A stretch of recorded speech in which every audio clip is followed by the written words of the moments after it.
Good evening, friends. My name is Vishal. I'm a faculty of law at Study IQ. Students, आज की video में हम appellate jurisdiction of the high courts के बारे में discuss करने जा रहे हैं। आप सभी जानते हैं, specially students who have studied constitution और कॉन्स्टिट्यूशनल लॉ, आप सभी जानते होंगे हमारे देश के अंदर सुप्रीम कोर्ट, हाई कोर्ट, यहाँ तक कि सेशंस या डिस्ट्रिक्ट कोर्ट्स के पास भी अपेलेट जुरिडिक्शन होती है। अपेलेट जुरिडिक्शन का क्या मतलब होता है? अपेलेट जुरिडिक्शन का मतलब है जब एक हायर कोर्ट एक लोअर कोर्ट द्वारा दी गई किसी भी जजमेंट, ऑर्डर, डिक्री के खिलाफ अपील को सुनती है और उस अपील को मेरिट्स पे डिसाइड करते हैं। That is called as the appellate jurisdiction of a higher court. हमारे देश के अंदर, हमारे देश के कॉन्स्टिट्यूशन के अंदर सुप्रीम कोर्ट के पास आर्टिकल 132, 133 एंड 134 के तहत ये अथॉरिटी है कि वो हाई कोर्ट द्वारा दी गई किसी भी judgment, order, decree, final order के खिलाफ अपील सुन सकते हैं और उस अपील को मेरिट पर डिस्पोज ऑफ कर सकते हैं। उसी प्रकार से हाई कोर्ट्स के पास भी वेरियस लॉस, चाहे वो सीआरपीसी या बीएनएसएस हो, चाहे कोड ऑफ सिविल प्रोसीजर हो, इन लॉस के तहत हाई कोर्ट के पास पावर होती है कि वो डिस्ट्रिक्ट कोर्ट्स और सेशन कोर्ट्स द्वारा दी गई किसी भी जजमेंट, ऑर्डर, डिक्री, ऑर्डर के खिलाफ, फाइनल ऑर्डर के खिलाफ अपील सुन सकते हैं और उस अपील को मेरिट पर डिस्पोज ऑफ कर सकते हैं। अब ऐसा ही एक केस सुप्रीम कोर्ट के सामने आया जिसका नाम था Nagarjuna versus state of Tamil Nadu.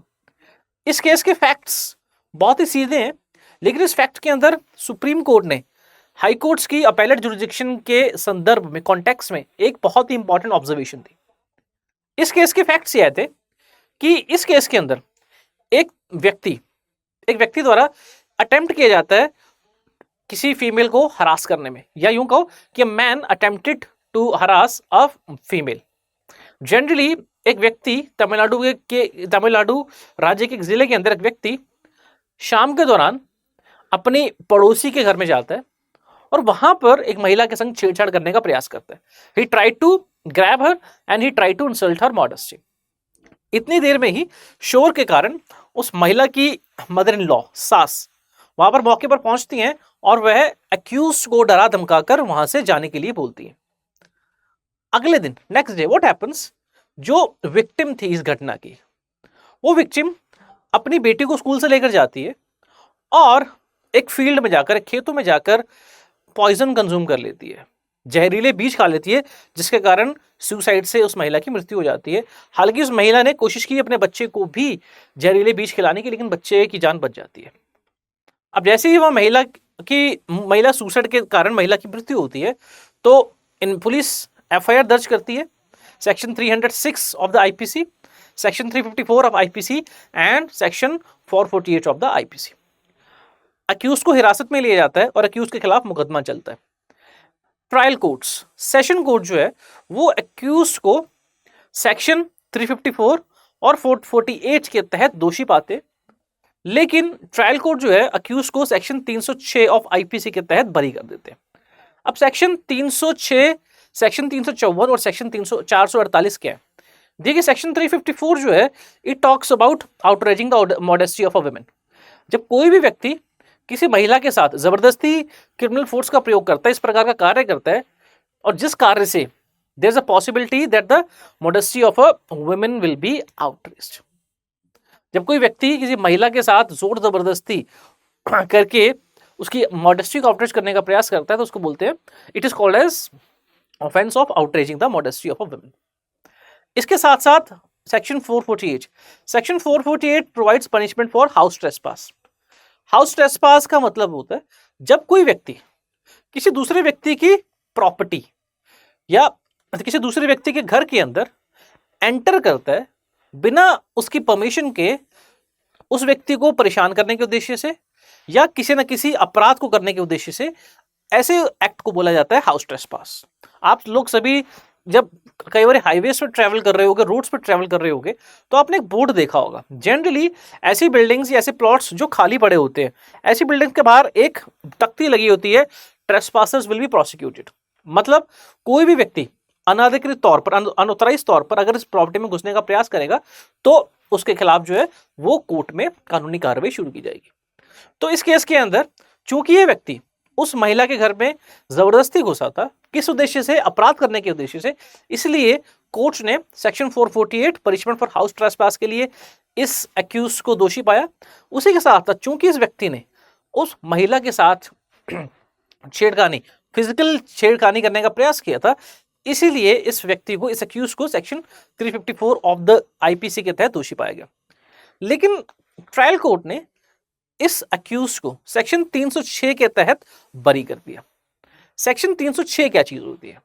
Section 306 का मतलब है अबेटमेंट ऑफ सुसाइड। अब चूंकि इस केस के अंदर और इस केस की परिस्थितियों को देखकर यह तो बहुत सरलता से समझ में आ जाता है कि चूंकि अक्यूज द्वारा उस महिला के साथ छेड़छाड़ की गई थी, इस घटना के तुरंत अगले ही दिन महिला ने जहर खाकर आत्महत्या कर ली। कोर्ट ने इन्वेस्टिगेशन के दौरान ऐसा कोई और रीजन नहीं पाया जो महिला को, जो उस लेडी को सुसाइड करने के लिए ड्राइव करता। तो जनरली पुलिस ने यह माना कि इस व्यक्ति की इस हरकत के कारण ही the women was so mentally harassed that she thought that she should commit a suicide. तो इसलिए इस व्यक्ति के ऊपर अबेटमेंट ऑफ सुसाइड का केस भी दर्ज हुआ। लेकिन ट्रायल कोर्ट ने माना कि इस व्यक्ति के कार्य ने डायरेक्टली उस महिला को सुसाइड करने के लिए नहीं प्रोवोक किया, इसलिए इन परिस्थितियों के अंदर अबेटमेंट ऑफ सुसाइड के चार्जेस सिद्ध नहीं हो सकते। इसलिए ट्रायल कोर्ट ने इस अक्यूज को सेक्शन 354 ऑफ आईपीसी और सेक्शन 448 ऑफ आईपीसी के तहत दोषी माना और उसको 3 साल की सजा दे दी। जब इस व्यक्ति ने इस सजा के खिलाफ हाई कोर्ट में अपील की, हाई कोर्ट में अपील की गई, तो उस केस के अंदर हाई कोर्ट ने इस व्यक्ति की सजा को बढ़ा दिया। जी हां, इस व्यक्ति की सजा को बढ़ा दिया।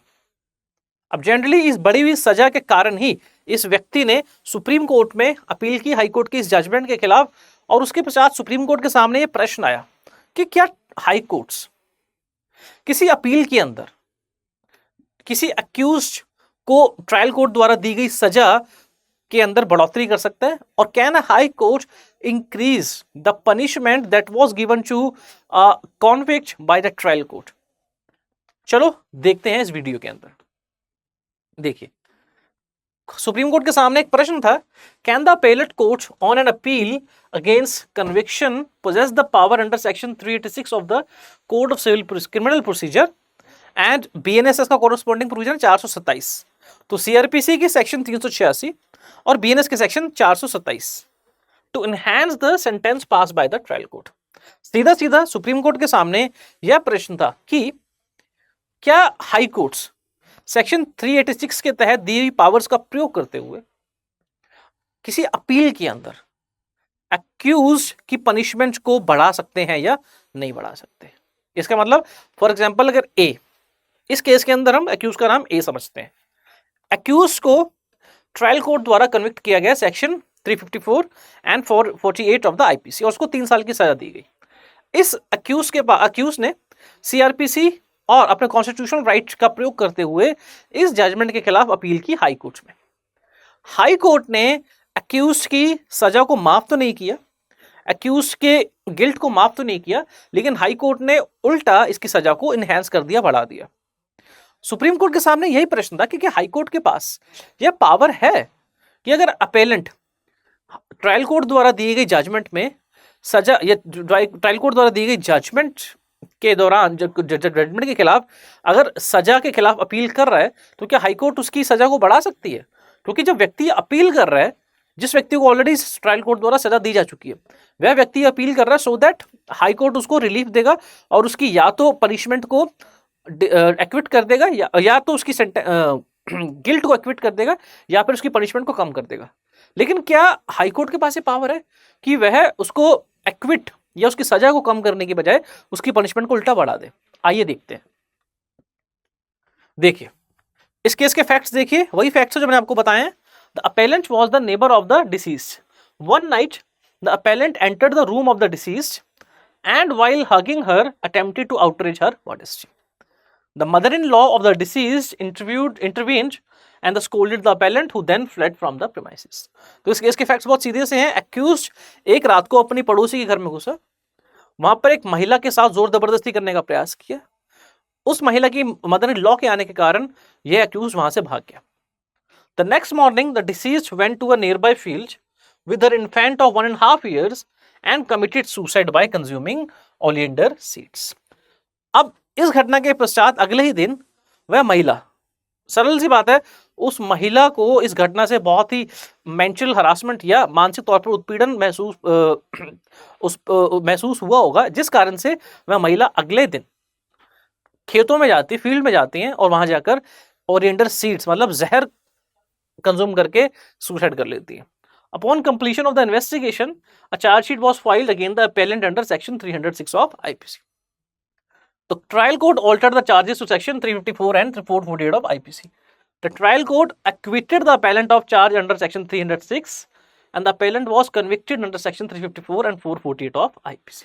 देखिए, इस केस के अंदर जब ये मैटर कोर्ट के पास गया तो कोर्ट ने इस मैटर के अंदर अपना डिसीजन देते हुए कहा कि इस केस के अंदर चूंकि अक्यूज ने महिला के साथ जोर जबरदस्ती करने का प्रयास किया तो he has committed the offence of outreaching the modesty of women under section 354, तो इसलिए सेक्शन 354 के तहत उसको दोषी पाया गया।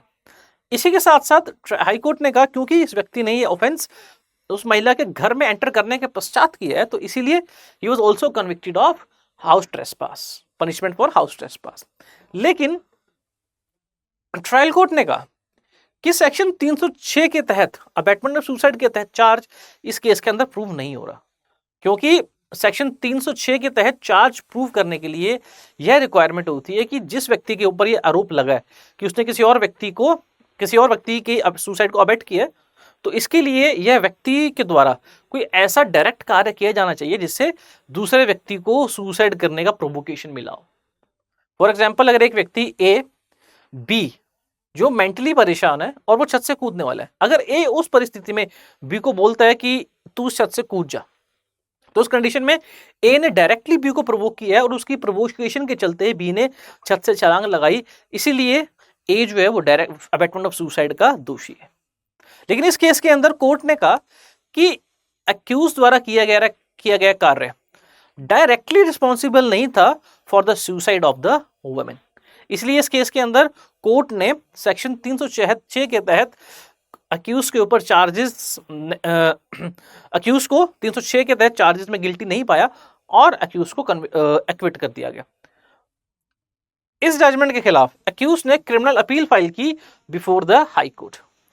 इस केस के अंदर हाई कोर्ट ने इस अपील को एक्सेप्ट किया एंड हाई कोर्ट ने कहा कि ट्रायल कोर्ट ने अबैटमेंट ऑफ सुसाइड चार्ज को सही से कंसीडर नहीं किया है।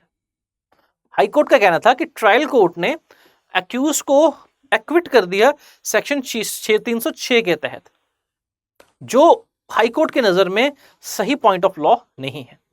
हाई कोर्ट ने इसलिए इस अपील के अंदर अपेलेंट के ऊपर अबैटमेंट ऑफ सुसाइड के चार्जेस भी अपेलेंट को सेक्शन 306 के तहत भी दोषी पाया और उसको 306 के तहत भी कन्विक्ट कर दिया। देखिए, the high Court dismiss the appeal filed by the appellant and allowed the suo moto criminal revision petition.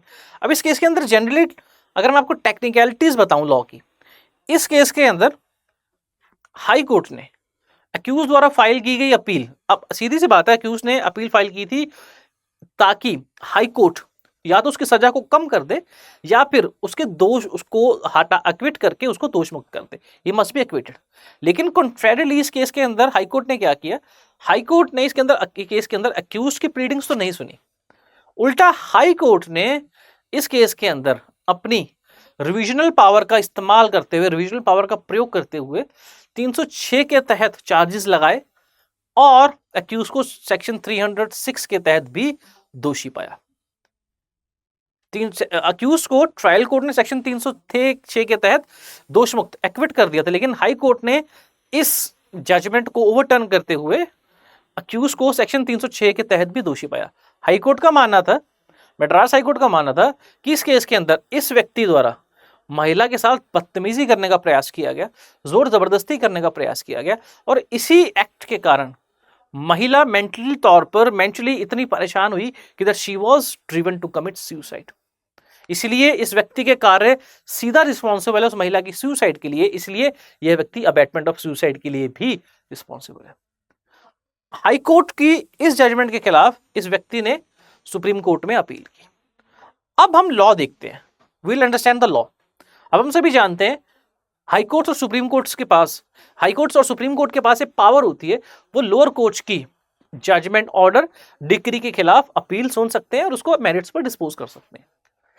अब देखते हैं हाई कोर्ट्स के पास सेक्शन 386 ऑफ द सीआरपीसी और corresponding section 427 of the CrPC के तहत क्या क्या पावर्स है। जनरली जब भी हाई कोर्ट लोअर कोर्ट की किसी जजमेंट के खिलाफ अपील की सुनवाई करता है तो उसके पास कुछ ऑप्शंस होते हैं। अब जनरली देखिए क्या होता है, जब भी लोअर कोर्ट, सेशन कोर्ट किसी व्यक्ति को जजमेंट के अंदर अक्यूज्ड पाती हैं और उसको सजा देती हैं तो वह व्यक्ति निश्चित ही हाई कोर्ट में अपील के लिए जाता है। और अगर कॉन्ट्रेरिली अगर हाई कोर्ट्स किसी व्यक्ति को एक्विट कर देती हैं तो उस जजमेंट के खिलाफ स्टेट हाई कोर्ट में अपील के लिए जाती है। फॉर एग्जांपल ए के ऊपर चार्ज लगा मर्डर का, ए के ऊपर मर्डर का चार्ज था और उसको डिस्ट्रिक्ट कोर्ट ने एक्विट कर दिया। तो इस केस के अंदर अब सीधी सी बात है, जिस व्यक्ति को ऑलरेडी, जो व्यक्ति ऑलरेडी दोष मुक्त हो चुका है वो तो अपील लेकर जाएगा नहीं हाई कोर्ट। तो इस केस के अंदर हाई कोर्ट अपील कौन लेकर जाएगा? स्टेट लेकर जाएगा, because state is the prosecuting authority, right. लेकिन अगर किसी केस के अंदर किसी व्यक्ति को ट्रायल कोर्ट द्वारा सजा दी जाती है तो सजा के खिलाफ वही व्यक्ति सामान्य सी बात है हाई कोर्ट जाएगा जिस व्यक्ति को सजा हुई है, बिकॉज वो अपनी सजा को चैलेंज करना चाहेगा। लेकिन इस केस के अंदर कई बारी स्टेट भी जा सकता है for enhancement of punishment. For example एक व्यक्ति को, जैसे इस केस के अंदर इस व्यक्ति को सेक्शन 354 ऑफ आईपीसी और 448 ऑफ आईपीसी के 3 साल की सजा मिली। यह व्यक्ति हाई कोर्ट गया अपील लेकर ताकि इस व्यक्ति की सजा को कम करवाया जा सके। कॉन्ट्रेरिली इस केस के अंदर स्टेट भी हाई कोर्ट जा सकती थी अपील लेकर और स्टेट ये क्लेम कर सकती थी कि 3 साल की सजा कम है, सजा को बढ़ाया जा सके, राइट। तो हम देखते हैं सेक्शन 386 के अंदर, in an appeal from a conviction the high court appellate court in an appeal from a conviction, मतलब जब किसी व्यक्ति को ट्रायल कोर्ट द्वारा सजा दी जा चुकी है तो उस सजा के खिलाफ जब व्यक्ति हाई कोर्ट में अपील पर जाएगा तो हाई कोर्ट क्या कर सकता है? High court can reverse the finding and sentence and acquit और discharge the accused. High court जो है वो लोअर कोर्ट द्वारा दी हुई सेंटेंस और फाइंडिंग को ओवरटर्न कर सकता है और एक्यूज को डिस्चार्ज कर सकता है, या फिर हाई कोर्ट जो है वो केस के अनुसार, केस के मेरिट्स के अनुसार उस केस को वापस भेज सकता है ट्रायल कोर्ट में दोबारा से सुनवाई के लिए, या फिर high court can alter the finding and maintain the sentence. मतलब हाई कोर्ट जो है वो यह डिसीजन दे सकता है कि ट्रायल कोर्ट द्वारा दिए गई डिसीजन कहीं ना कहीं गलत था तो डिसीजन चेंज कर सकता है, लेकिन हो सकता है कि पनिशमेंट सेम रखे, या फिर the high court can without altering the finding can alter the nature और the extent of the sentence. यह भी हो सकता है कि हाई कोर्ट जो है वो ट्रायल कोर्ट की फाइंडिंग और रीजनिंग को सही कंसीडर करे, सही असर्च करे, लेकिन हो सकता है कि हाई कोर्ट लोअर कोर्ट द्वारा दी गई फाइंडिंग को चेंज कर, पनिशमेंट को चेंज कर दे। अगर हाई कोर्ट लोअर कोर्ट द्वारा दी हुई पनिशमेंट को चेंज कर रहा है तो हाई कोर्ट के ऊपर एक ऑब्लिगेशन है कि वह पनिशमेंट को नहीं बढ़ा सकता। अब ध्यान से समझिएगा, इसका मतलब यह है कि फॉर एग्जांपल अगर ए के खिलाफ ट्रायल कोर्ट में एक मुकदमा चला और उसको 5 साल की सजा मिली। अब यह व्यक्ति अपनी सजा के खिलाफ अपील लेकर पहुंचा हाई कोर्ट में। अब हाई कोर्ट के पास क्या ऑप्शन है? या तो हाई कोर्ट इसकी अपील को डिसमिस कर सकते हैं, दूसरा या तो हाई कोर्ट जो है वो इसकी अपील को एक्सेप्ट कर सकता है और उसको दोषमुक्त कर सकता है, एक्विट कर सकता है, तीसरा हाई कोर्ट जो है वो ट्रायल कोर्ट की डिसीजन फाइंडिंग को सही करार कर सकता है, लेकिन हो सकता है कि इसकी पनिशमेंट को चेंज कर दे। अगर हाई कोर्ट इसकी पनिशमेंट को चेंज कर रहा है तो हाई कोर्ट के ऊपर एक ऑब्लिगेशन है कि हाई कोर्ट इसकी पनिशमेंट को बढ़ा नहीं सकता। हाई कोर्ट इसकी पनिशमेंट को चेंज करेगा तो पनिशमेंट को कम ही करेगा। लेकिन कॉन्ट्रेरिली अगर एक व्यक्ति जिसको लोअर कोर्ट में 5 साल की सजा मिली, उस सजा के खिलाफ स्टेट हाई कोर्ट में गया और स्टेट ने हाई कोर्ट के सामने क्लेम किया कि सजा 5 साल की कम है, कृपया इसकी सजा को बढ़ाएं, उस केस के अंदर हाई कोर्ट जो ट्रायल कोर्ट द्वारा सजा दी गई थी उस पनिशमेंट को बढ़ा सकता है। अब आप ध्यान से समझने का प्रयास कीजिएगा। तो जब व्यक्ति लोअर कोर्ट की जजमेंट के खिलाफ हाई कोर्ट जाता है तो वह अपनी पनिशमेंट को चैलेंज करता है या फिर अपनी पनिशमेंट को चैलेंज करता है या फिर वह अपनी सेंटेंस को चैलेंज करता है, राइट। वो हाई कोर्ट से अपील करता है कि कृपया या तो मेरी सजा को कम कर दे या फिर मुझे दोष मुक्त कर दे, राइट। लेकिन जब स्टेट अपील लेकर जाता है तो वह यह क्लेम करता है, वह यह अपील करता है हाई कोर्ट के सामने कि इसकी सजा को बढ़ाया जाए। तो court said, supreme court said in this case, जब एक व्यक्ति हाई कोर्ट में अपील लेकर जा रहा है अपनी सजा के खिलाफ, तो हाई कोर्ट उसको डिस्चार्ज कर सकती है, उसको एक्विट कर सकती है, उसकी सजा को कम कर सकती है, लेकिन बढ़ा नहीं सकती। हाई कोर्ट सजा को तभी बढ़ाएगा जब अपील फाइल की गई है स्टेट की तरफ से या फिर कंप्लेनेंट की तरफ से। आप इस बात को ध्यान से समझना। इस केस के अंदर हाई कोर्ट तक अपील कौन लेकर गया था? इस केस के अंदर हाई कोर्ट तक अपील लेकर गया था एक्यूज्ड। इसका मतलब हाई कोर्ट उसकी सजा को या तो कम कर सकती थी या उसको एक्विट कर सकती थी या डिस्चार्ज कर सकती थी, लेकिन उसकी सजा को नहीं बढ़ा सकती थी। देखिए, कोर्ट ने राइट ऑफ अपील के ऊपर कुछ इंपॉर्टेंट ऑब्जर्वेशंस दी। कोर्ट ने कहा कि right to appeal is an invaluable right, कि हर व्यक्ति जिसको कोर्ट द्वारा सजा दी गई है उसके पास यह अधिकार होता है कि वो हाई कोर्ट या ऊंची अदालत में जाकर अपनी सजा के खिलाफ अपील करे। वो अधिकार उसको कानून द्वारा भी दिया गया और संविधान द्वारा भी दिया गया। यह अधिकार बहुत ही इंपॉर्टेंट है बिकॉज इस अधिकार के तहत व्यक्ति ट्रायल कोर्ट या लोअर कोर्ट द्वारा अगर जजमेंट देने में कोई गलती की गई है तो उस गलती को चैलेंज करता है और अपनी सजा को कम करवाता है, खुद को दोष मुक्त करता है, राइट। और हाई कोर्ट्स के पास ये पावर होती है, if there is a good case on the merits the court can set aside the judgment of the trial court and acquit the accused और to remand the matter for retrial or to reduce the sentence while maintaining the conviction or in alternative to dismiss the appeal।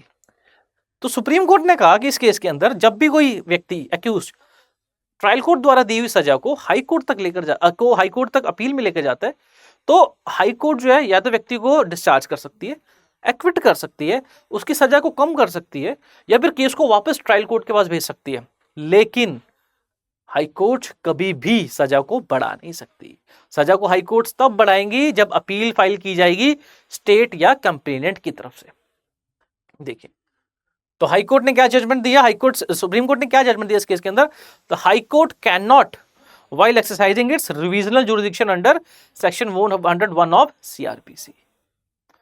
Supreme court ने कहा इस case के अंदर, पहली बात तो high court ने इस केस के अंदर रिविजनल जुरिडिक्शन एक्सरसाइज की जो उसको नहीं करनी चाहिए थी। देखिए, दो चीज होती है क्रिमिनल जुरिस्प्रूडेंस के अंदर, appeal and revision. Normally lower courts की जजमेंट के खिलाफ अपील फाइल होती है, लेकिन अगर लॉ के अंदर अपील का प्रोविजन नहीं है तो जनरली रिवीजन फाइल की जाती है। रिवीजन का ऑब्जेक्टिव यही होता है कि लोअर कोर्ट द्वारा दी हुई जजमेंट्स को उच्चली अदालत हाई कोर्ट जो है रिवाइज करे और उस जजमेंट्स को डिस्पोज ऑफ करे अकॉर्डिंग टू द मेरिट्स। तो कोर्ट सेड कि सेक्शन 401 ऑफ सीआरपीसी सिंपल ये कहता है कि अगर किसी केस के अंदर अपील का प्रोविजन है, मतलब अगर किसी पार्टी के पास उच्चली अदालत में अपील करने का प्रोविजन है तो फिर रिवीजन की जरूरत नहीं होती है। इस केस के अंदर हाई कोर्ट ने गलती से by error of law it has exercise revisional jurisdiction and court said कि by exercising appellate jurisdiction High Court could have only reduce the sentence और डिस्चार्ज द एक्यूज्ड और एक्विटेड द एक्यूज्ड, लेकिन High Court के पास ये power नहीं थी कि वह अक्यूज्ड की पनिशमेंट को बढ़ा सकते। इस केस के अंदर हाई कोर्ट ने क्या किया था, अक्यूज्ड जिसको 3 साल की सजा मिली थी लोअर कोर्ट द्वारा, उसकी सजा को बढ़ाकर 5 साल कर दिया था। तो supreme court while interpreting section 386 of the constitution 386 of the CRPC said कि high court could not have increased this sentence in an appeal filed by the accused। तो इस केस के अंदर हमने क्या सीखा? इस केस के अंदर हमने सीखा कि अगर लोअर कोर्ट द्वारा दी गई किसी जजमेंट के खिलाफ एक्यूज्ड हाई कोर्ट में अपील करता है तो हाई कोर्ट उसकी सजा को या तो कम कर सकता है, उसको एक्विट कर सकता है, उसको डिस्चार्ज कर सकता है या फिर केस को दोबारा ट्रायल कोर्ट के पास भेज सकता है, लेकिन हाई कोर्ट सजा को बढ़ा नहीं सकता। इस केस के अंदर सुप्रीम कोर्ट ने कहा कि हाई कोर्ट ने एरर ऑफ लॉ किया, high court committed error of law and the supreme court overturned the judgment given by the high court. तो आई होप कि इस वीडियो के थ्रू आपको क्रिमिनल जूरिस्प्रूडेंस लॉ की एक बहुत ही इंपॉर्टेंट प्रोविजन, लॉ का एक बहुत इंपॉर्टेंट प्रोविजन को समझने में आसानी मिली होगी। And for more of such videos please stay connected with study IQ YouTube channel. Thank you.